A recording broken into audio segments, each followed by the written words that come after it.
Yesterday, former Speaker of the House, Nancy Pelosi, 84 years old, appeared on NBC, which, as we all know, is a wellness spa for liberals. Listen to this. Roll it.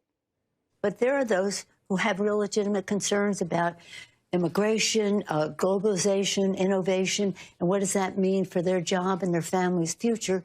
And we have to address those concerns.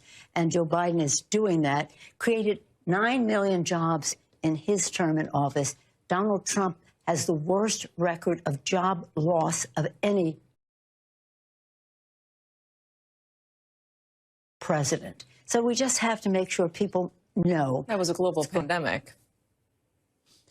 He had the worst record of any president. We've had other concerns in our country. If you want to be an apologist for Donald Trump, that may be your role, but it ain't mine. And he has the worst. Anybody can accuse me of that. We apologies, just corrected the record.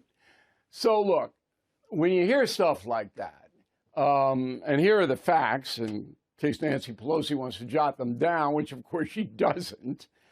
So when COVID hit under Trump, unemployment was 4.4%. A pretty strong number, okay? Remember, Trump was elected because Barack Obama's economy was shaky when Obama left office. So 4.4 was a pretty good number. When Trump left office, unemployment was down to 6.3% from a whopping, was over 20 in COVID because everything shut down. And then when COVID kind of ebbed a little bit, companies were slow to take people back. As you know, everybody knows this. So 6.3 was a pretty good number compared to the rest of the world. Plus, didn't care anything about that. She knows she could say anything on MSNBC, and she was caught by surprise, as you saw the expression on her face, by Ms. Tur, who ordinarily wouldn't do that.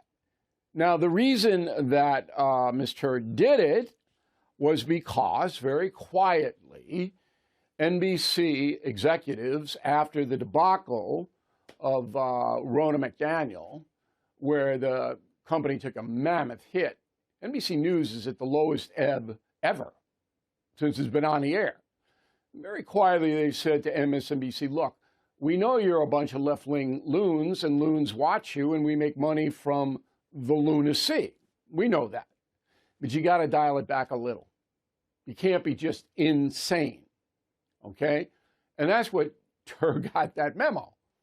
So that's what she said. So now Tur can point to that, say, look, I'm not in the, whatever they say. That's why it happened. But Pelosi was like, whoa, wait, this is MSNBC. I'm never challenged here. I can say whatever I want to say. So Pelosi is a propagandist, period. There's no credibility. Anybody who listens to her is listening because they like what she has to say. Pelosi on October 18th, 2022, basically said that Biden is doing a spectacular job. Well, at that point, inflation for necessities was at 30%. At that point, the border was open, still is.